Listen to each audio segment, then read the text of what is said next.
Previously on the European LCS. I was really nervous the first 5 minutes, but after that it was just like a normal game.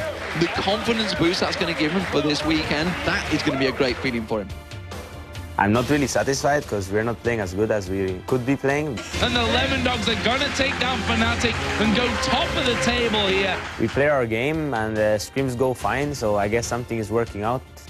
I don't think any team is a problem if we put the time and effort to practice. And there is the victory for Evil Geniuses here over SK Gaming.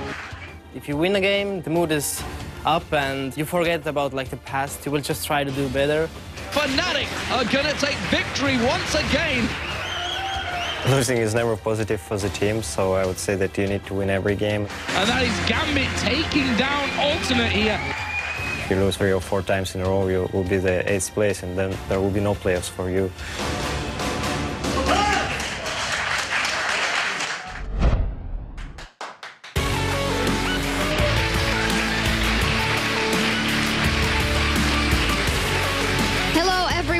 Welcome to the European League of Legends Championship Series. I'm your host, Supporter, and we are in week 8 of the summer split, where the standings are still extremely close. And with the playoffs just around the corner, this weekend can completely change a team's prospects. For better or for worse, that is, but no matter who ends up on top, today's 6 games are going to be full of excitement. Now, before we see any matches, though, let's head over to Joe Miller and Trevor Quickshot Henry to catch us up with everything going on in the European LCS. Thanks a lot, Shocks, and welcome, ladies and gentlemen, and welcome back, Quickshot. Yay! Thank you very much. It's good to be back. I missed everybody. I had fun in NA, but I missed you the most, Joe. Oh, that's nice of you. But how was it? How was North America? I've not had the pleasure in these last 2 splits, NA sadly. was great, and Cloud9 were better.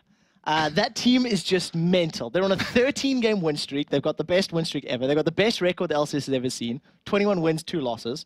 And they're guaranteed first place going into playoffs with 5 games still left to play. Well, that's North America. So let's have a look here at Europe. The first big story around the league is the return of the man himself, Creatine, to Alternate. He's one of those players, we've seen it already, that can have an impact on the entire league. Yeah, the first half of the split completely belonged to Creatine. Absolutely nobody's been able to match his KDA of 8. Yeah. That's with him being gone for 3 weeks. And even more impressive, he's got the second highest number of kills in the league at 99. I mean, that's just scary. Combine that with the fact he's only died 24 times and has 93 assists for the split, and those are far and beyond some of the most impressive numbers we've ever seen. If he plays as well as he did before breaking his hand, Creatine could mean trouble for every other team. Well, we've also got some news for you about the 2014 promotion tournament. Now, just like last split, the top 2 teams are safe. They've got to finish top 2. That's the real problem that we've got going on right now. The bottom 2 teams automatically go to the promotion tournament as per last year. Then in the playoffs, 3rd plays 6th place and 4th plays 5th. But here's where the difference is going to be coming into this split. The losers of those 2 matches, the quarterfinals, do not automatically get sent to the promotion tournament. They will play each other in a relegation match, and the loser of that match goes to the spring promotion tournament. So unlike the summer relegation where 4 teams were in jeopardy, going into Season 4, only 3 of the current teams will face the possibility of losing that LCS spot. Yeah, so it gives a bit of security to those guys, and in a final twist, those 3 teams will also get to pick which of the top challenger teams that they want to battle for a slot in the 2014 circuit. That's going to be all kinds of interesting. Yes. I'm really, really looking forward to that one. But we're not quite there just yet, so let's take a look at our current standings to catch everybody up. Yeah, after going 2-0 last week, the Lemon Dogs are in the lead all by themselves for the first time in the season. 1 game behind them, the recently dethroned Alternates sit in a 3-way tie for 2nd place, along with Fnatic and Gambit. Then we have Ninjas in Pajamas in 5th place, Evil Geniuses following them in 6th place, and tied for last place, but we should really mention still only 4 games behind 1st place, are Meet Your Makers and SK. And yeah, as we're getting closer to the playoffs, I do want to remind people how ties in the standings are going to be sorted out. Playoff seeds will be determined by the 2 teams' head-to-head record based on how many times they've played each other this split. And if that record is 2-2, they will play a best-of-1 match. In the event that we got more than 2 teams tied, like Gambit, Alternate, Fnatic, those teams will then play a best-of-1 round robin to determine who advances. and they'll all be replayed if we get those ties, which honestly, look at that league table. It could definitely happen at the end of week 9's action. So that could be not only a super week, but a super duper week by the end of it, for some teams at least. So we know how the table looks. Let's have a look at what the matchups we have lined up for you today. Okay, first up, Gambit takes on Evil Geniuses. Then we see SK Gaming versus Alternate.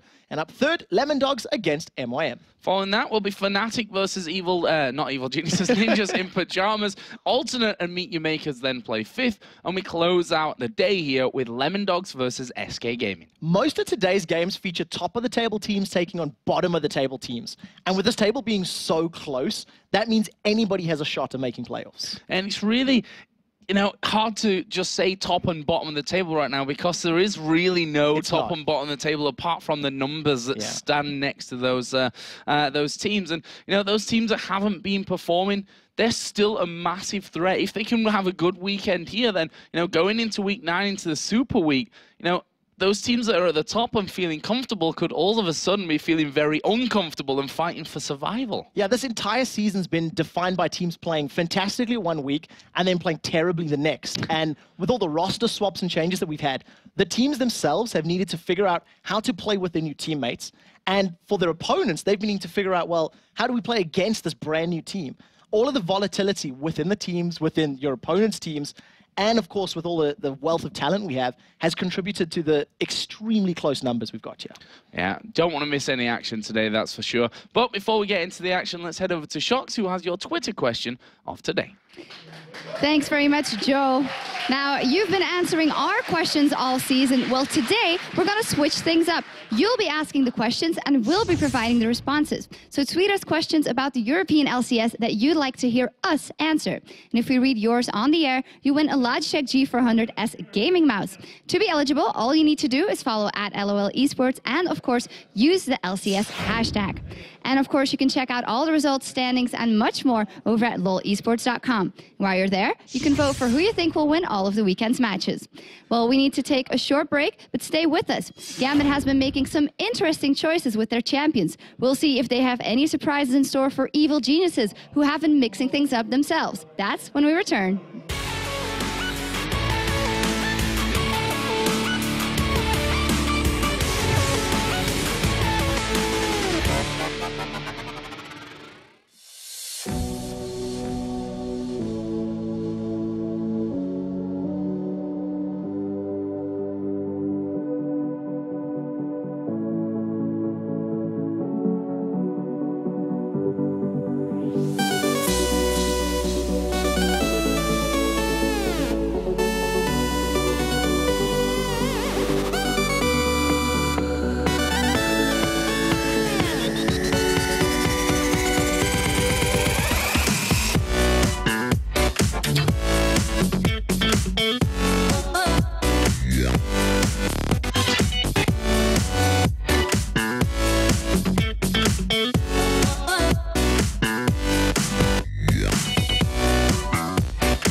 Welcome back to week 8 of the summer split. Now, before we go to our first match, you can help us out by giving some feedback on the show.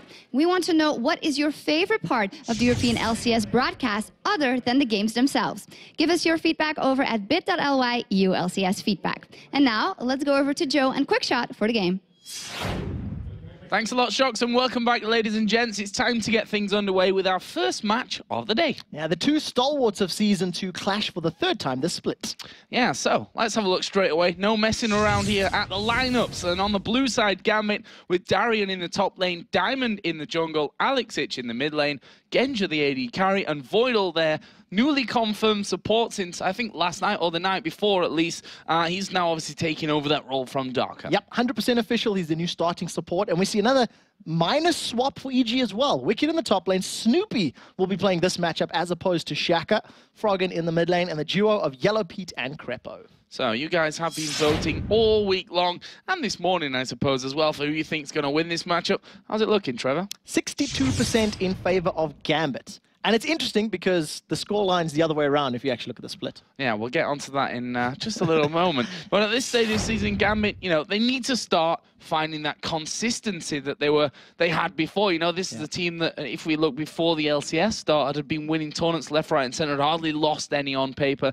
Now, they need to step things up and find their consistency once again if they, number one, want to take first place, and number two, actually hold it. Yeah, one of the things that's, you know, that we see from Gambit is they either control the matchup completely or they actually look like they've given up.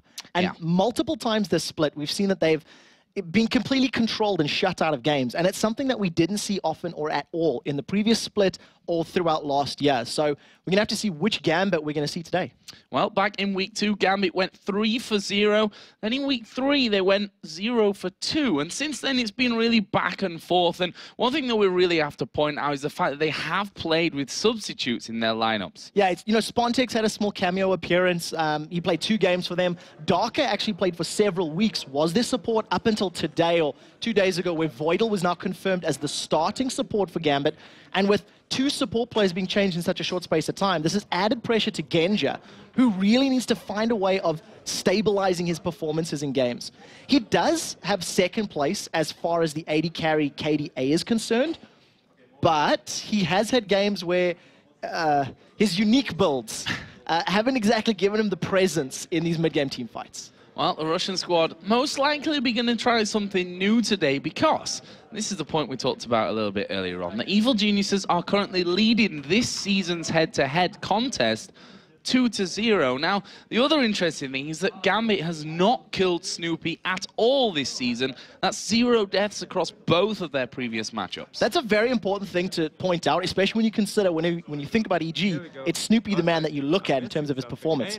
He will be playing in today's games against Gambit, and with the great record that he's got this split against the Russians, I think it's a good decision. I think Snoopy has played against, you know, Gambit so many times in the past. He knows the team. And the last game that he played was against MYM in Tenerife. He had a fantastic game. That added pressure of Shaka in the background, maybe making him step up. So even though Evil Geniuses are 6th and Gambit are tied for 2nd, if EG have a very good week and Gambit goes on tilt and has an awful one, they'll switch places in the standings. And with those standings so close as they are, I mean, every single win or even loss here makes just a massive difference. We're at week 8 of 9 right now. Yeah, and with so many ties like we've seen throughout the last 8 weeks, head-to-head records could really come into play here. If EG secure a victory here, they guarantee a head-to-head lead going into the end of the season, which means if they're tied with Gambit, they will go, you know, into playoffs a position above them. Yeah, they get that advantage. We mentioned that earlier on, and you can find all that information over at lolesports.com and the standings as well, because they are changing per game basis here in Europe. So we're going to be jumping into the bans and the picks here. What are you expecting from this one, Trevor? So I want to see where Evil Geniuses prioritize their bans. They could actually maybe target Voidal. We've been seeing him play Sona. We know he likes to play that champion, and if you can put the newest member in a bit of an uncomfortable position, it can play into your favor quite well. I think Zach may also be a point of contention, and maybe even that jungle Calm. I think those will be the highlight champions so far. Well, so far you're not too far wrong in there. We're going to see Sona banned out here for EG along with Shen, Malphite towards Wicked, Thresh towards Crepo, and Ari against Froggen right now for Gambit. That's actually a very brave call, or a pretty directed ban from Gambit, the Malphite. Wicked's played it 7 times out of the 20 games this split. And there's also played Zac 7 times. And there's so much discussion around Wicked Zac. And I think it's because he's had so many topsy-turvy performances. Some games he's had 0 impact and some where he has dominated the matchup. One of the things we do see has been left open is Twisted Fate, and we'll have to see if Gambit decides to go for it. And Elise as well, another champion which Gambit are definitely not scared of running. Darian has played a fair bit of Elise himself, and you know, it was Shaka that actually brought out the Elise for Evil Geniuses in the first victory that they had with him over in Tenerife as well, but that will be taken away. Of course, it does leave the likes of Jason right now, who, you know, he's had that hit, obviously, and the changes to Tia in particular, but he is still pretty strong. Yeah, the thing about the changes to Tia, even though it does take away some of his power, it just delays it, really. Yeah. You know, the power, the damage it still puts out, it still gets to that point. It just takes a couple minutes longer. The one thing is, there's so many power picks open. This is basically like 2 teams with, you know, unlimited funds in Candyland. Well, what do you want to do? Who are we going to grab first? And I think EG are talking about Jace, talking about Twisted Fate, maybe even talking about Zac, because we know how much Wicked does like to play those comfort picks. And I think that's where all the discussion is for the team right now.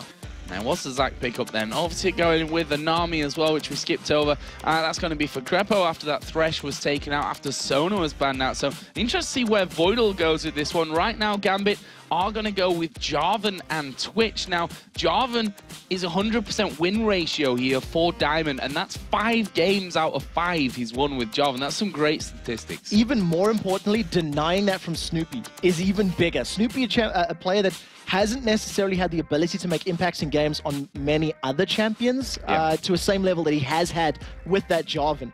We have been seeing Shaka trending towards the Xin Zhao in the Jarvan as his sort of primary pick, so that might be a consideration here for EG. We're down to the 3rd last round of picks. Jace is still available, and Froggen plays a terrifying Jace. We've seen him pick up wins time and time again throughout the split. So I want to see if they don't want to maybe pick that up for this composition. We should also mention the Twitch on EG's side of things as well. Froggen been playing a lot of Twitch recently. Yellow Pete definitely not scared of going in there with the Twitch either. So let's see how this one goes. Right now it looks like we're going to be seeing a Nasus being picked up for Snoopy in the jungle. Now, you know, Nasus, he is a comfortable champion for a lot of these players. I mean, the Spring Split was his real big playing ground, so to speak. He was picked in a lot of games there. Snoopy going to have him this time around, and then the Vayne pickup for Yellow Pete. Oh, that surprises me somewhat, I have to say. So Vayne, a champion we wouldn't really associate with Yellow Pete. He does tend to play the slightly longer range, maybe a little bit more sort of passive champions, but we've been seeing a lot of the AD carries in Europe trending towards Vayne over the last couple of weeks. I think basically every single team has run him at some points, including now. EG's composition doesn't really have a lot of very obvious synergies, but they can complement each other in certain ways. I want to see how much of an impact Snoopy's going to have against Gambit, because Jarvan is a pretty hard counter. You lock him in Cataclysm, you knock him up with the EQ combo, and you just walk away. And we'll have to see how Snoopy finds his engagements. Well, let's see, Gambit not messing around here with the picks. For me, that looks like they've got a very solid plan that they're sticking to for this one. Orianna coming out for Alex Ich at this point of things. And we wondered, we saw him back in Moscow picking up Orianna for pretty much the first time that we've really seen it. And he was absolutely terrifying. Went on to play another great Orianna game after that. He's going to have it here as well against EG. Question is now, what is Froggen going to go for in that mid lane against the Ahri? The world is his oyster. You know, Ahri was banned out, so it would have been the counter that we've been seeing. Whenever Oriannas are locked in, we tend to see Ahri being the counter pick, just trying to, avoid the ball as best as possible and try burst them out. Jace, Twisted Fate are still up, and for Gambit, they've got a very good composition here in terms of the ball delivery system. You've got mobility, you've got utility from Lulu, from Orianna. Like, there's a lot of synergy within their composition. At the moment, Froggen was thinking about the Anivia, and I'm happy he swapped that over because he's had very poor results with Anivia. 0 wins. I think he's played it three times the split already. So swapped it out, going to go to their Kassadin, which is another champion that's been picked up and trending everywhere at the moment. Even over in NA, Cloud9 is starting to play Kassadin, and their reason for it? EU plays Kassadin. Yeah, and the thing is, the Kassadins that we've seen have, whilst not being 100% win ratio, they have caused a lot of problems for a lot of teams. The mobility of Kassadin is the real devastating thing to try and keep a hold of that one. And we'll see if Gambit actually decide to go with a teleport here to probably get Froggen out of that game on that respect and make sure that they can still have that mobility around the map. He is running the teleport right now, Froggen, so we'll see about that one, but we're going to see Wicked returning here to Zach in the top lane. We've actually seen him running, or playing a lot of Renekton actually recently. Obviously an old champion when it comes to Wicked's repertoire, but going for Zach here once again. So I quite like the pickup of Zach. It is a nice utility-based champion. It's going to give them the long-range initiation that they need. And for a composition like this, with the Zach, the Nasus, the Kassadin, and the Vayne, it's actually a little different to what we usually see from Evil Geniuses. It's champions that I wouldn't necessarily associate with the team in that order. So we'll see how well they can make this one work out for them. You know, it's do or die time. They are still in the playoffs, which is great, but they want to be getting that higher seed so they can basically guarantee a spot at Worlds, or make it easier at least. Well, Evil Geniuses, you know, they've been very vocal about this whole, we've been very vocal even about the whole 6-man roster really that they're going with there. That's obviously to discount and rated from the actual roster itself, who's doing a lot of work behind the scenes when it comes to the analysis and preparing the team and, you know, pointing out their weak spots, which is what someone who, you know, an ex-Fnatic player can come into Evil Geniuses and probably do really, really well. Yeah, we'll see how well it works out for them, because, of course, the analyzing of the weak spots is fantastic. If you've got the theory crafting, you have to implement it in the matchup. And I guess it's it's perform or, you know, notch up another loss. The one thing that we are noticing as the loading screen is coming up, Gambit do not have any exhausts on their team. And when you're coming up against a Kassadin and a Vayne, who's going to be coming at you in the mid to late game, that's a pretty scary prospect. The one thing we do see, 3 ignites. So expect lots of early lane pressure and probably going for kills early on. No teleport, though. We shouldn't point that one out. Froggen did go with that teleport here for Evil Geniuses, and we are in-game then. So let's have a little bit of a talk about level 1 here, because if you look over for EG, you know, you've got the bubble, which is the real thing that stands out CC-wise across pretty much both teams. Obviously, you've got the Cocoon in there for Darian that could get involved as well. And in terms of both of the teams, you do have some hard CC, but it's very risky for both prospects. If Darian wanted to start with his Cocoon, could lock somebody up. You have the bubble, you have Glitter Lance that could work out. But it's because there's nothing to follow up after that, I don't think we're going to see any sort of level 1 type of pressure or diving onto one another.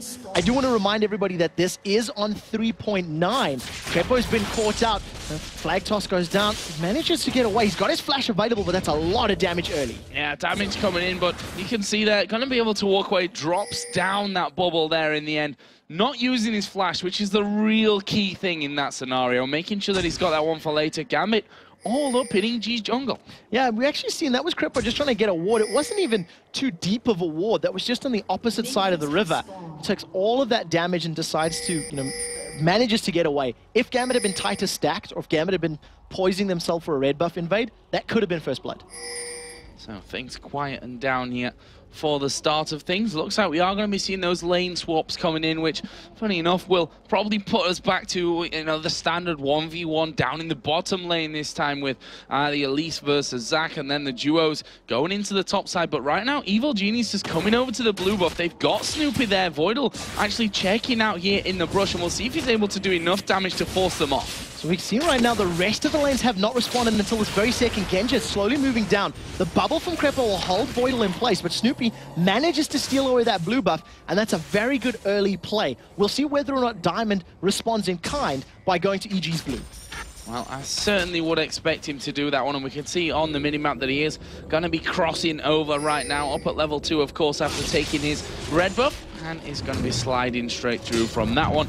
Don't really see too much pressure coming back from Evil Geniuses to stop this one going down, so it's going to be a pretty standard trade here on the buffs. Yeah, they don't have the numbers advantage on that side of the map, so even if Gambit wanted to reply, Darian would have to take a very long walk, or Alexic would have to step back from the early game presence against a Kassadin, and basically because Kassadin gets that power at level 6, you want to shut him down as hard as you can as early as possible.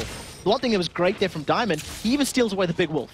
Yeah, taking away most of that camp, and I will leave a little bit less for Snoopy to come back around, and we can see here Alex in that mid lane, starting out Crystalline Flask, the Doran Shield start for Froggen, which become more and more popular here, just for the fact that, especially with Cassidy, that you're gonna have trouble, especially against someone, whilst not being AD based. But those auto attacks from Orianna do hurt, and Cassidy struggles to get in there and keep that farm up with a constant harass. Yeah, Orianna in particular, I stand to be corrected, but I think she's one of the only champions that all 5 of her abilities, the passive +4 scale of AP, and that additional on-hit magic damage hurts a lot at early levels. Up in the top lane, there is a very big creep wave pushing against Yellow Pete and Crepo. As you see, Diamond Proxy's managed to get in the lane or about to pressure. Wicked's very deep without vision. Yeah, and inside of that brush, sometimes hard to tell if Zach's actually in there or just dead on the edges, but obviously was inside of there. And Diamond is still waiting for this one. Double buffs running. Will he be able to get in onto Wicked, who's now up towards level 3? As Froggen actually going aggressive here on towards Alex Ich, and as you can see on the minimap there, we saw the back off from Diamond down in this bottom lane, so he's not going to get involved there. May have to come over and cover for Alex Ich, who's a little bit out of position. Yeah, Snoopy was concerned about chasing the jungle for the double lane, but we do see Alex and Froggen going toe-to-toe. Here come the junglers. A flash away from Froggen. Flash away, and now Snoopy a little bit out of position with this one, but he should, by all rights, be safe from that one. Froggen going to be forced to recall on that one, and that's going to give Alex even more time here to build up something in this mid lane in terms of farm. The top lane, the duos, Genja actually stealthing up there to going on towards Crepo. Interested to see how this one all breaks down. We can see that Yellow Pete, as we said, not exactly the vein. As a teleport is coming in here from Froggen, only at level 4 right now though, so not really able to follow on with the damage after that. Didn't have a flash either. Voidal was sitting in the bush when the teleports got started, so as he was backing away, managed to see the animation and got cleanly away. The thing is, Yellow Pete and Crepo are taking so much damage and harassed from Genja and Voidal. If they overstay their bounds, they may be at risk of giving away first blood. Well, let's see about that one. A Snoopy going in on towards Diamond. Does have that red buff still up to him. Obviously took it a little bit later than Diamond, who started with his red. But in the end, no first blood coming in after 5.5 minutes from this one. And I think a lot of the games that we're going to be seeing this weekend will be very similar in terms of we're at a very risky point of the season to be making mistakes. Yeah, there's so much on the line right now that they simply can't afford to get caught out. And one of the things that has happened is that with the Ignite being down for Alex Ich in the mid lane and Froggen burning his teleport, there is a little bit of safety for respective players. Froggen is not going to get insta-burst quite as easily, and Gambit can continue to apply focus on the lanes. Oh, Yellow Pete's taking a lot of damage in this top lane. Again, they're actually going in onto him there with that stealth up, but Yellow Pete forced to back away from that one. Looks like he might be recalling. Actually, he's headed back towards the golems there. Just a lifesteal a little bit that back up in this one, and he's quite a way behind if you look at the CS numbers now. I think that may have been more of the reason for picking up those double golems, because he's suffering in terms of CS numbers, and that's all because of Voidal's positioning. He's sitting in front of the minion wave and trying to control it. Genja's about to walk in there. Here comes Snoopy. Oh, this could be dangerous. Exhaust is down. Snoopy going to be going in. Voidal gets away somewhat, but the bubble lands on towards Genja, who's already used the barrier, and there is first blood. It's Crepo that picks it up. Yellow Pete just miscalculating the damage there on the Condemn, knocks him away, and thanks to the ebb and flow from Crepo, secures first blood for his team. With this massive minion wave, this is going to be a lot of damage on the tower. Yeah, we'll see if they can actually take this one down with that as well. Snoopy obviously going to be queuing away on that whenever he possibly can. He's already lost half of his health, and as you said, a big minion wave in there for that one, and that should be the first tower of the game. Right now, Gambit have got a two-man team on the middle tower, but obviously not going to be able to take it down quite as fast as EG in this scenario. Now, we'll see the Demacian standard going down from Jarvan to just help Orianna with the auto attacks. Yellow Pete realizing that if they keep that tower up a little bit longer, it'll close that CS gap between Genja and Yellow Pete. Tower finally drops, and the question is now, what do EG do with the duo lane? Do they continue focusing the top, or do they rotate around and allow, Darian, if he goes top, to farm up that wave? We'll have to find that one out. Darian is still right now at bottom, as is Wicked. There's a big wave of minions coming in there that Wicked will be wanting to get his paws on, that's for sure. But Darian trying just to keep him out of range there as much as he possibly can. It is 52-43 in there, and now Darian, he's got that range advantage, which naturally is going to give him that early, early bit of a spike when it comes to being able to pick up the farm. Yeah, and he's probably got about 8 to 12 CS in front of him as well, so Wicked will close those numbers as the wave pushes against his tower. In actual fact, we do see EG moving their duo lane bottom, which is sort of the standard thing to do when you get an early tower. You allow your solo laner to face off against what is effectively going to be your opponent's solo laner, as it looks like Darren is maybe even poising himself towards that top lane as well. Yeah, Darren realizing what's going on with this one and actually coming back up through the mid lane. So we'll see what the plan is there for Gambit. We can see there are a decent amount of wards down by Dragon already. No pink's been placed by now, both supports, and actually Snoopy just picking up a pink ward in there as well. So that Dragon fight may not be too far away. Yeah, the pink ward just to control vision, and against Gambit, who are renowned for going for early Dragon. I think that's a very smart pickup for Snoopy, especially because he's playing Nasus with his ultimate. It shreds those objectives' HP bars, so we'll see how quickly he can make his way down there. For the time being, Darian and Alex are keeping up pressure in the mid lane, while the duo lanes are now facing off against each other in the bottom. Let's see if they can actually get some decent damage down here. I mean, Darian, okay, not going to be doing masses of damage at this stage, but you can see their Cocoon going in. Always a bit of a danger. There is the push finally down from Gambit. Then they are going to be starting off the Dragon, and they are going to have 3 men there for now. Actually, Darian just trying to keep Snoopy away from that one completely, and this looks like it will be the first Dragon. That little skirmish, guaranteed Dragon for Gambit because of the damage that went down to the Snoopy. He wasn't willing to risk going into the Dragon Pit at 50% HP against an already stacked Gambit team.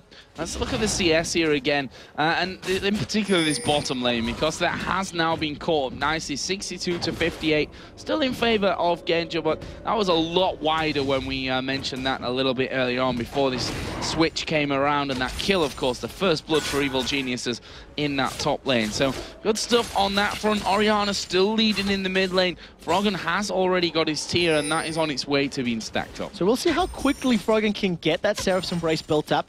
Yesterday, we actually heard from Cloud9's High. He was talking about Cassidy, and he said there is no need to build a Rod of Ages on Cassidy. He says it's simply not necessary.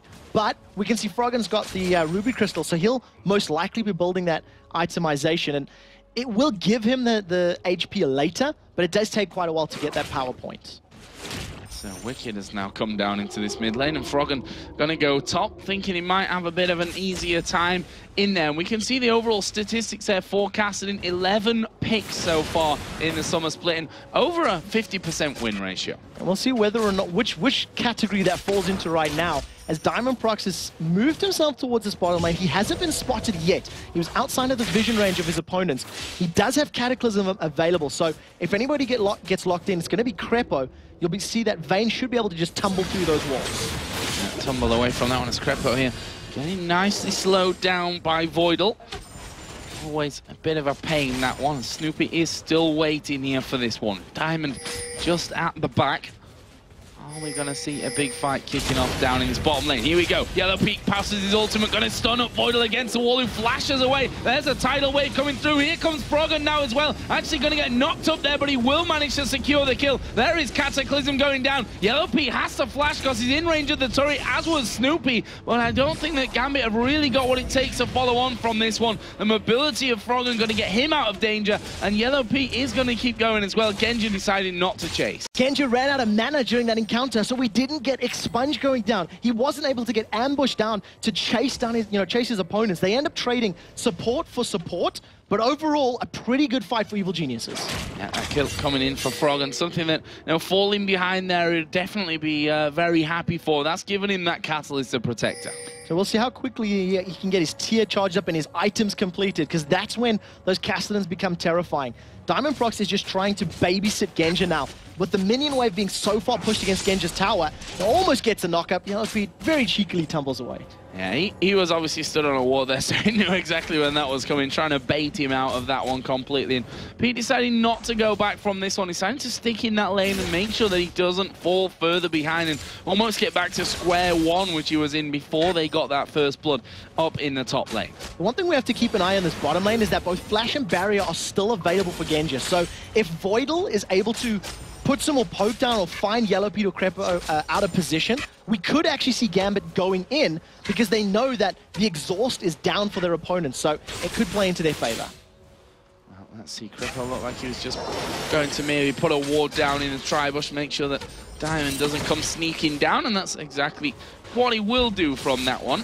That's up in this top lane. Similar things being done by both Froggen and Darian there to make sure that they've got that vision. Snoopy is waiting here inside of the brush, and Darian might find himself in a little bit of trouble. Where's the rappel? There it is, coming down onto the back line there, that final minion, but will he be able to get away from Froggen? He's going to use a flash on this. No tower, of course, behind him. Here comes Wicked from the side. Can they lock this one up? Let's Bounce being used, and there is a second kill for Froggen. Very well played by Evil Geniuses. Froggen and Snoopy setting that one up, and Wicked just closing the kill. Very crucially, he didn't even use his Ignite. He could have guaranteed that kill with a Summoner spell, but realized they had the damage with Let's Bounce and the Riftwalk to chase it up. It also sets them up to steal this blue buff now. Well, Alex just had his ward taken away, still waiting in there. Let's see if he goes in, throws the ball. A little bit too late though, Snoopy gets that one away. And Diamond Prox instantly responds. There's 3 members top, he's got enough damage done, plus his smite available to steal this blue away, and they end up just trading buffs for the second time this game. Well, if anyone knows how to take buffs away, it's probably going to be Diamond at the end of the day. And Alex saying, well, that's actually worked out better for us in a way, because I've got this blue buff. Froggen's going to be nowhere near that blue buff. That's gone to Snoopy instead. So quite happy with that trade, Gambit, I'm sure. Yeah, the next couple of minutes is definitely going to play into their favor. And with Alex already having a 60 CS advantage over Froggen's Kassadin, it is something that's very good. We should actually take a look at the gold, because even though it is 60 and that looks terrifying, it only equates to around 450 or 500 gold between the two champions. So it's not quite as scary as the numbers appear to be. Froggen now got that blasting one in there, and there are the numbers for you. So see that one and how it's all working out. Pete right now 10 CS behind, and as such around about 400 gold behind from that one as well. 2 assists on Pete, not really bringing him quite up to that level that he would have hoped by now, but Froggen's certainly been kept in that one with the kills, that's for sure. As Wicked here taking a lot of damage from Alex, and that's the problem that they're going to run into with this one. Got that blue buff on now, Alex. His next couple of minutes going to be very nice for him. And right now, Genja's in such a good power position. He has his Blade of the Rune King already completed. Yellow Pete is playing very dangerously here because he only has the Bilgewater Cutlass. He's got enough money to finish the items, but for this little period, it's Genja in the power position. Well, as we say that, of course, they decide, you know what, let's equal that one up. And go back and pick that up. So here's Dragon number 2 just spawning in Gambit. No real surprise, they've got the timing down to absolute perfection. And now that aggression alone from Genja has taken EG out of the bottom lane and given Gambit even more safety on the Dragon. Yeah, and Yellow Pete was sitting on the money for a while. He had about 400 or 500 gold extra. He could have finished his Blade earlier, which meant if he had done that, purchase, they maybe could have challenged for that Dragon, but Evil Genius is not in a position, didn't have the timer for it, and effectively just gave that one away to Gambit for free. So we already saw a little bit of a probable sign of things to come here, I think we can say, for Evil Geniuses. And that was Froggen pushing this top lane completely onto the inner turret. Luckily for them, I say luckily for them, I mean, Darian has gone home guard boots here, so he knows that he can get back to that inner turret relatively quickly to stop Froggen really doing too much. What you're seeing right now down this bottom lane, Yellow Pete and Crepo can out-duel Genja and Voidal. Vayne with Blade of the Rune King in comparison to Twitch is going to be a much better 1v1 or 2v2 duelist. If you had a team fight, however, Genja would be in the power position. So Yellow Pete and Crepo will try to find a pick. If a single bubble lands, that's going to be a dead rat. Yeah, going to go straight in for those ones, no doubt about that one. And still, that 10 CS lead persists for Genja, but now the turret's starting to take damage. And now Gambit, they've got the ability to slow, to use that polymorph from Voidal as well, and the slow out of Genja, but they've not quite got the lock-up potential that you have there with that Nami of the bubble, then the tidal wave to follow through, a condemn here as well to really knock things about, as Genja actually going to take a lot of damage, flashes away from the bubble. Good flash, and the reason this is such a scary position for Genja, the tumble damage from Vayne is maxed out, so that's adding around 50, 60 damage on a tumble, and with Crepo almost hitting max on his E, Tidecaller's Blessing, that's 70 damage for 3 auto attacks. Simply put, Genja cannot deal with that additional on-hit damage. One thing we're seeing in this mid lane, Wicked's been left to fend off Alex for the last 4 or 5 minutes because Froggen wants space to breathe in that top lane. Yeah, space to breathe though is almost given Alex more space to breathe as well. I mean, it's 197 as we are going to see them coming down to the bottom. Teleport coming in. Voidal going to get locked up. Tidal Wave coming across, but they don't seem to have the damage. Diamond coming in as well. He's pretty much the protector of this team in the bottom lane. Diamond scares away Yellow Pete and Crepo, and Yellow Pete was tanking up all of the tower hits, which meant they couldn't stay there for as long as they wanted to. Snoopy is coming to join the party. You can see Wicked roaming around towards his bottom lane as well. This is going to become a 4 versus 4, 5 versus 4 very, very quickly.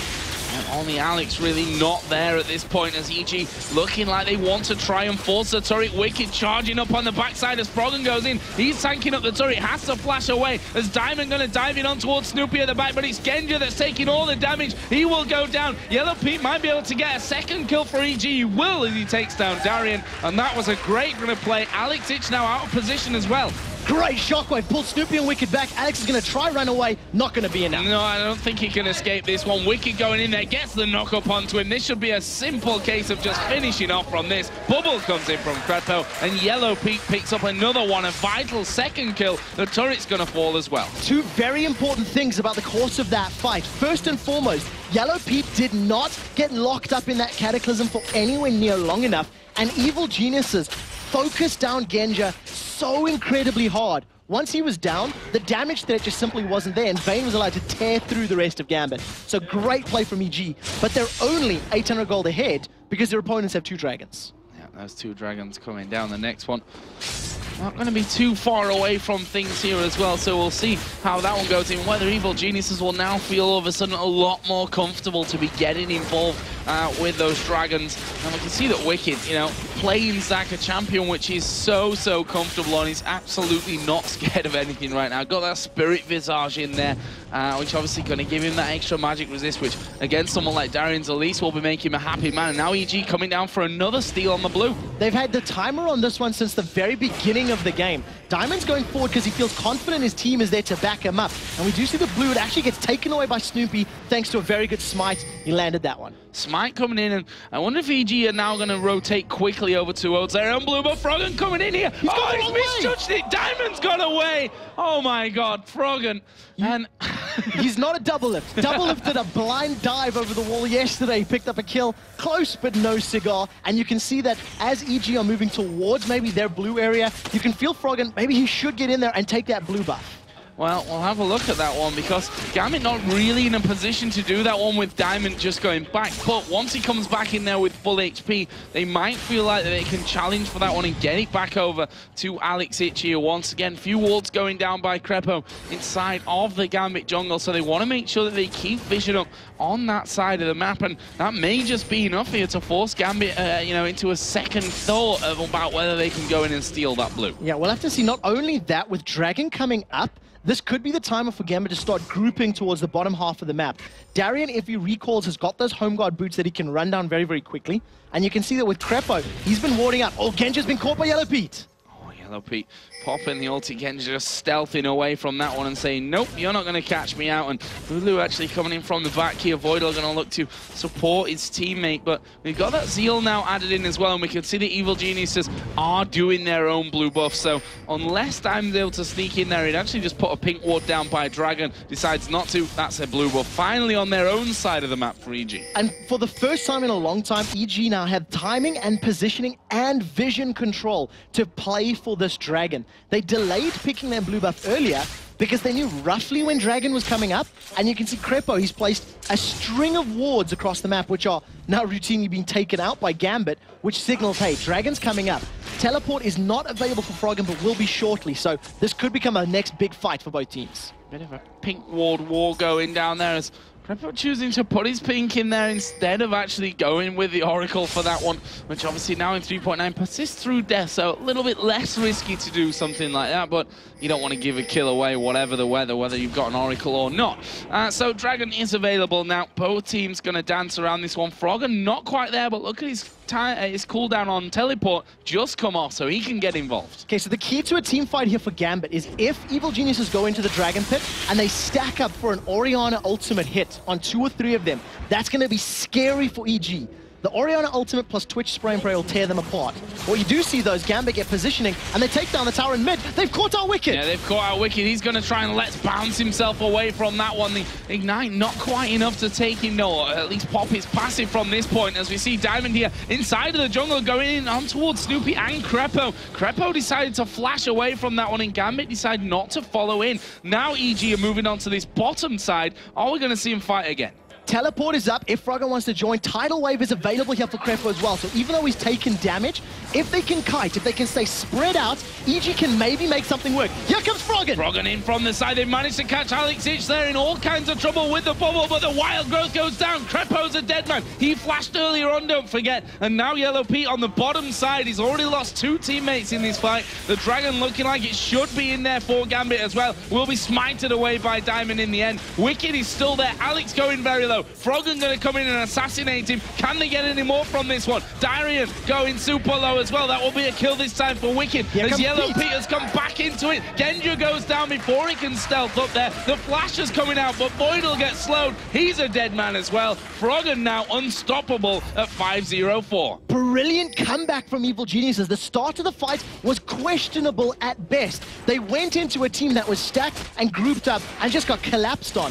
But the kiting power, they stayed split up. You had Froggen in the top, Wicked directly in the middle, and Yellow Pete just backing in and out long enough for them to close up, picking up a tower and 4 kills. Well worth that trade. Yep, and this one should be going down as well here, tanking that one up as now Wicked has even got his passive to rely on. Doesn't quite need it there though. Will be able to just simply walk away from that one. So, funnily enough, it was Wicked who got low at the start of that very encounter between the outer and inner turrets in the mid lane. He had the time to get back into it, and the tankiness of him and the, you know, the let's bounce, which did a great job for them earlier on there, or for him to escape, obviously wasn't available, but the fact is that he's still a menace with the knockup that he has from the slingshot, with the slow that he's got as well. He can still lock people down. The carries, the important players for Evil Geniuses were alive. Zac, Cassidy, and Vayne. And they did not stay stacked up long enough for the team of Gambit to focus them down. Gambit looked towards one target as Wicked jumped in, and it allowed Froggen and Pete to just deal damage from the sides. Then the second that Pete and Froggen got looked at, they just went, nope, don't want none of that, backed away, and came back in as Gambit were split focus. So as long as EG can keep controlled chaos like that, they can continue winning team fights. So 25 minutes in, as the chaos breaks a little bit, it gives us time to look over where things are. Evil Geniuses, pretty much for the first time here, I think, since First Blood, have themselves a nice gold lead. It's only 1,000 gold, though, which is definitely nothing to really write home about. But they got in there. They know the timing on that last dragon. They know that they can fight for them now. They've got 3 turrets to their name as well. And if they have control, I think this middle outer turret here for Gambit may be crucial in them holding on to this game. The one thing that's very important about that middle tower for Gambit is if it drops, it allows this incredibly mobile Evil Geniuses team access to the jungle even easier. The top outer tower is down, both bottom towers are down, so we could even see EG setting up wards to maybe steal red buffs as it's coming up. And you can see red buff is fully, visioned up for Evil Geniuses and recently. So that tower is crucial to maintaining some semblance of control. So right now EG just backed away from that one, I think, realizing that we probably can't, with 3 versus 4 or 3 versus 5, be sticking around there for that mid turret, but they're going to go for the fight here. Darian taking a lot of damage. He gets wild growth up. Yellow Pete caught inside of the Cataclysm, but that's going to be the death of Diamond Prox, as Wicked is finally going to get Cell Division pop, but something tells me EG not done yet. They get away. They flashed away, tumbled away from the shockwave. That could be massive here. Can EG keep pushing around? We see there that Genja coming from the top side did pretty much nothing in that fight. 1 for 0 in the fight. They got the Cell Division. Now Froggen is playing brave because his Riftwalk is available, as is his Flash. We'll see whether or not EG continue the number focus in the mid lane and try to take down the tower. That's what they really want. They want that objective very hard. such a big fight with so much in it there. It was very low scoring in terms of the kills that were picked up there for, well, for EG in the end of it, of course. That Cell division finally popped there for Wicked, 27 minutes 20 into the game, and he's up at 215 CS there, the most in his team actually, but should still point out the fact of Alex, it's 288 to the 191, almost 100 CS lead he has over his opponent, and well, 6 kills is what's giving Froggen the advantage on that side. 6 kills, 3 towers, and a dragon, and it means that Froggen is actually only 100 gold, or 300 gold, sorry, behind that 100 CS difference, which is massive at this point. And Froggen has been picking his engagements perfectly. There's been no mistakes to when he's gone in and the timing to pick those kills up. Yellow Pete's toying with the idea of going in here on Darien. I think he's actually got enough damage to do it. Phantom Dancer and Blade. He could be squashing a Spider if no one interferes. Well, Darien is the kind of guy that takes fights whether he's ahead or not. In the past, at least. We'll see if he decides to go for that one. Actually just going to push the lane out. And I think Pete was a little worried that he was going to be closing on here as Froggen trying to get away from Genja. He's gets slowed down, but Riftwalk, he's got Flash available as well, not able to lock down a Kassadin. What that does signal, though, is if Kassadin is able to get caught by a Shockwave or even a Cocoon or a knockup by Jarvan, that's going to be enough time when comboed with Twitch dealing damage to kill them. And it all comes down to Gambit landing their respective crowd controls on more than one member of EG. In that previous team fight, Shockwave, even though it wasn't a good position, EG responded. They got out of range thanks to Tumble and Flash and putting distance away. And as long as EG can keep doing that, they're in a good position. Yeah, and I see there that Yellow Pete constantly on this bottom side of the map, taking away the golems there. Does now have that CS advantage plus a nice kill advantage, which now setting him up towards that late game. This is the dream position almost for every Vayne coming closer into the 30-minute mark of the game to be ahead in kills, to be ahead in CS and the items as well. As we see there, 5 seconds, Dragon coming up. This is going to be an important one. So we'll see how well EG can position for this one. The previous time they tried to play with it, they ended up losing a tower because they were out of position for the timer of its spawning. And right now, they're a little bit more focused, but Vayne is not there. Yellow Pete is very far away as Diamond Prox eats a huge amount of damage from Froggen's Kassadin. Yeah, and that forces them back straight away there, saying, okay, so they know Dragon's up. We can't quite sneak in towards that one as Genja here. Is he going to get caught out? Yellow Pete coming in from the side. Tidal Wave comes across, but doesn't really hit anyone. There's a Cataclysm coming down. Froggen now coming in from the side. Voidal uses Wild Growth on his own. Snoopy will fall down in this, and Darien still on high HP as Froggen Rift walks over, mops up Voidal, and that will leave us right now with a 2-for-1 in favor of EG. Froggen not done just yet, though, as he's still chasing down towards Diamond, who manages to slide away from that. There's a great bubble. 2 men picked up in that one. That's going to be 2 more kills here for EG, and they both go to Yellow Pete. Yellow Pete was not touched at the beginning of the fight. Froggen even manages to pick up a kill onto Diamond Prox, trying to get away in the back line. That was actually all started because Genja tried to stealth up and deliver the ball, deliver a shockwave into the guts of Evil Geniuses, and they didn't group up. They didn't stack up, so it didn't happen. The counterattack came down, and EG with the ace, the tower, and probably Baron. Looking for the first Baron of the game. I say first Baron of the game because if, the match history between these two teams is anything to go by, it might not be the last, but EG got a commanding lead now in this one. 44.7 before Baron, up to 46.5, let's call it, to 41,000. So a very solidly built just from that fight and the Baron pickup. Obviously taking down the outer turret as well. They should by all rights get this Dragon as well. Yeah, Snoopy's going to be able to solo this one probably before anybody can contest. However, it's taking him a long time to get that one down. Right now, Evil Geniuses, they've constantly showed they can pick kills up, and they're going to continue to try do so. Snoopy may try stick around for a smite steal. Well, Diamond does have smite as well, which he actually mistimed there, by the way, which Snoopy probably was watching and think, damn it, that could have been my chance to actually steal that one. Obviously, it doesn't quite work out, but that was Dragon number 4 here for Gambit. And now EG have had a lot of control on the map since early on, but they've not been able to hold on to that Baron. You have to wonder, if they'd taken those 4 Barons as well, this game might be close to over, if not already done for EG. Yeah, they would have been able to have that massive item advantage, which they currently are building towards. You can see a Guardian Angel now completed for Yellow Pete. The only threat from his opponents is that Shockwave Spray and Pray combo, and once that's down, Yellow Pete should be able to sustain most of the damage unless everyone's on him. And with the GA as well, even if he doesn't, he's got a second lease on life to do it all again.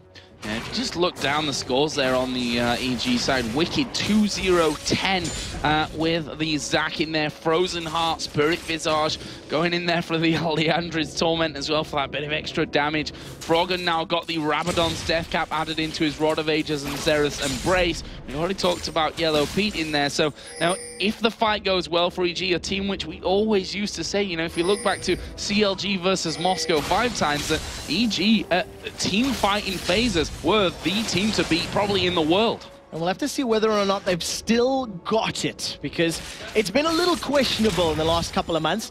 Right now, though, it definitely looks like the team of old is busy playing, albeit with slightly different champions, and Yellow Pete's Vayne is absolutely phenomenal. Froggen and Wicked, they've set themselves up, the slingshot is charged, they pull the trigger! And Genja's dead.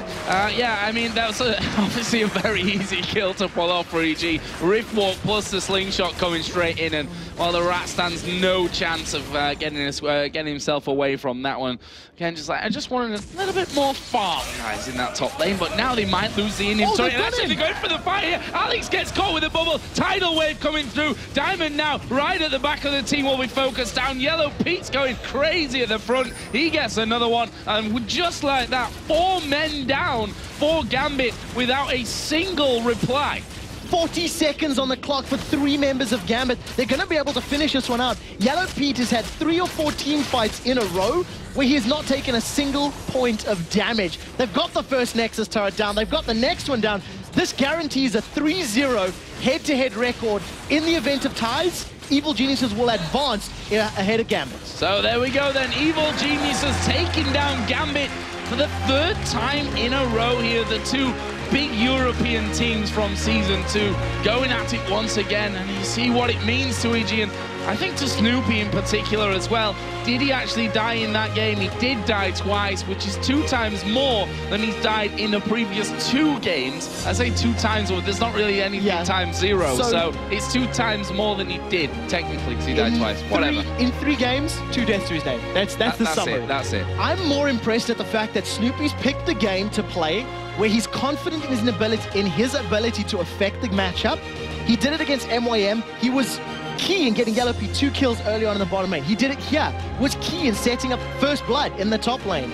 And perfect play from Evil Geniuses as far as their team composition and who plays is concerned. And you know, one thing we always used to talk about with Gambit is Diamond and his ability to really impact on the enemy jungle. This time around, if we think back to the blue buff of Gambit, well, it wasn't really Gambit's blue buff at all. I don't think one time that they even... Maybe they got it once. I think the second spawn, maybe. Or certainly they didn't have it a lot. That's the point. They were constantly on it, right on its spawn. Very early on, Diamond was able to at least counteract that by stealing away EG's blue buff, so they traded a couple times. And actually, they worked out better early on because the traded blue went to Alex. But as the game progressed and they lost the towers, they lost control, and they lost the team fights, EG were in their jungle more often than they were in their own jungle. I mean, Yellow Pete was alone in the bottom lane. Crepo was deep warding the red and the bottom half of the map throughout the entirety of the match. And EG just had complete map presence and map control. And that's something that doesn't often get said. Is you know, props to Crepo in there as well for the fact that as soon as that bottom outer turret went down, he spent a lot of time and a lot of gold as well, putting those wards down constantly on that bottom side. And once Gambit realized that they didn't have control there, they realized that they couldn't go through and continue to steal that blue buff away to counteract it. And well, EG, great game from them. And one of the things that Crepo was doing, which I thought was absolutely brilliant, was that as he was moving through the jungle, he casted his ears on hit slow on himself and moved, I believe it's moved into the bushes. So even though he was face checking, it was like, well, if somebody's there, I'm going to slow them. My fingers on cue, I'm going to bubble them, and I should be fine to get away. And it was very good, decisive play, even on an invade like that, to be that forward thinking. So props to EG. Yeah, and obviously, as we said before we started things off, a good weekend for Evil Geniuses here, and a bad weekend for Gambit can pretty much throw them in opposite directions in the table. I mean, that sounds very obvious. You get points when you win games, and you don't get any points when you lose them. But because of how close things are now, EG moving up to 10 for 11. Gambit will be set on 11 for 10. They're only one win away from leveling it right up with them. Yeah, it's very, very scary. I mean, if either of these players pick up wins now, it's one win ahead of Ninjas in Pajamas. It's 2 losses behind Meet Your Makers, for example. It's too close to call. So it's just a matter of seeing how the rest of the games go and then saying, well, let's make what we can of it. And that's the funny thing is, it's just getting closer all the time, and there's absolutely no way to even predict who's going to be finishing in the top spot or in the bottom spot. That's why we love it over here in Europe. So let's head over to Demon and Jason to break down EG versus Gambit. Thank you very much, Joe. And, well, what a great game. And that's now 3-0 for Evil Geniuses. They were happy with that score to start with, a 2-0. They're just like, this is the one we can win. Well, I mean, the thing is, but to remember, we're so close to the end of the season. Every matchup series really counts because you want to have that up against the other team. Because if you are obviously tied with them at the end of the season, you have to be up one more game to, kind of skip that tiebreaker game, that game of 1 to really get into the playoffs. But yeah, it was really interesting to see what happened because EG, they just kind of ran away with it the entire time. Like, that wasn't really even a close game. And we've talked about it, throughout the whole season, really. The fact that there's 2 weeks left. There's 12 matches this week, 3 for each team, and 5 next week. These are so important now, these matches. And to win a game against Gambit, who were second themselves, for Evil Genius, who was sat down that bottom of the league, it's a big confidence boost. Big confidence boost for Snoopy as well coming in. Obviously, Shaka's been sat around. He was sat behind him there. They were like actually saying, Shaka's going to do the mouse, Snoopy's going to do the keyboard. We got this covered. Yeah, I mean, you have to give him a lot of credit because during the entire game, we had a replay to show you, but it's the whole thing of where EG picked their fights. Every single fight they picked up was really like calculated. Like, all right, we're going to fight here, we're going to fight here. And they always won those fights pretty heavily handed. But the one fight at Dragon in particular, where you saw Snoopy die right away, you saw Crepo die right away. And even though Gambit picked up the Dragon, it was in the end a 4 for 2 because EG just kept bouncing in and back and forward with Froggen on his Cassin jumping in. Wicked, who was a little bit late to the party, ended up showing up anyways and made some big plays. And then Yellow Pete, who I really have to give him credit. His Vayne was very strong because in that fight, he got pushed out right away, but he would run back in just to get Genja's attention. So Genja would chase him down instead of going for Froggen, who's in the middle of the pit. And because of that, they were able to turn the fight around completely. It was really well done. It kind of shows a lot of growth within EG. And Froggen tried that a couple of times. He teleported in a number of times. Sometimes it worked, sometimes it didn't quite work. The first one did not work out well. He was level 4, left the lane very early on, which you don't really want to do as a Cassin. And because that, you ended up falling about 30 CS behind in the middle of the game. But obviously it didn't matter in the end since he was able to snowball the kills. But that's teleport. That's like the pros and cons. It can either work out really well for you or work out horribly for you. And luckily for him, it kind of had a little bit of both. So he was able to make up for it. And what do you think overall it is that Evil Geniuses has over Gambit? I mean, is it just simply the years of experience from playing them that they just know what to do against Gambit now? Yeah, it's really like a long history behind these two teams. We have to think back to, I believe it was IM Kiev, where they actually, Gambit actually beat them now, or known as Moscow 5 then, but I think it's a little bit of that, and it's a little bit of N-Rated coming into the team, because we can't overlook that fact where he's brought in a lot of analysis. He's really helped show them where they would be arguing over, oh, we threw the game there, oh, we messed up there. And he's like, yeah, but guys, what about this moment? And they're all like, oh, yeah, that was a good moment. But I think it shows that with him coming to the team, with Shaka coming to the team, with everyone stepping up, they've really upped their game. Well, it was a fantastic performance. We are, of course, going to go over to Shox, who is standing by with Yellow Pete. Thank you very much. Congratulations, Yellow Pete. Impressive victory. So going into picks and bans, how wary were you of the fact that, of course, Gambit could pull out something special like the Karma Jungle we saw last time around? So how did you get into that one? Well, that one we obviously knew from last week. We decided it wasn't really a priority pick or ban for us, so we just wanted to let that go through if we really wanted to play it. And we just left Jarvan open as well, so we basically had to choose, and Jarvan is a jungler he really likes to play. The other picks were not really predicted by us. Like, we wouldn't have necessarily expected Elise or Twitch, but yeah, it wasn't really anything extraordinary anyway. So eventually you ended up in a 2 versus 2 lane. So how did you fare as Vayne and Nami against a Twitch Lulu lane up? Early game was kind of rough. They had a lot of lane presence and poked us really well. We just basically got back into the game with that one gank where they didn't have vision from lane side, and Snoopy managed to get really, really close. And yeah, from there it wasn't really that hard anymore. We could just tie farm and pressure them and eventually dive them bottom lane with the castle and TP. Yeah, you guys had Snoopy in the jungle for this game. How different is it for your lane specifically? How different do you play, or what other things do you put emphasis on when it is Snoopy in the jungle instead of Shaker? I don't think it's that much different. I think Shaker overall prefers to gank the 2v2 lane a little bit more than Snoopy, but it's not essentially that different. And the lane up against Voidal, in opposed to playing against Darker, is he more aggressive? Is he less aggressive? What does he pull out in lane? I haven't played against Darker too much, so it's really hard to say. In this game, Voidal was really present, especially in lane.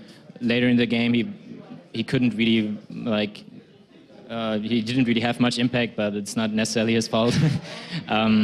So, yeah, I think he did really well for what he could do. Yeah, not his fault, because you guys were pretty a lot ahead. But of course, Gambit is one of those teams that they can just come back in the game and farm that goal back up by taking objectives. So how did you prevent them from doing that and being able to close it out? Well, we had really strong 1v1 and like dueling champions and also ganking potential. So we decided instead of going for a usual approach of like sieging towers, we would rather split a little bit more and catch them off guard, and that in the end that worked. Like with one man down, we could eventually dive as well. So that was our approach. Thank you very much. You're welcome. Now we need to take a short break, but stick with us. Last week, Alternate got evicted from their home at the top of the leaderboard. They'd like to move back up, but SK is in no mood to help them get there. We'll see them do battle after the break.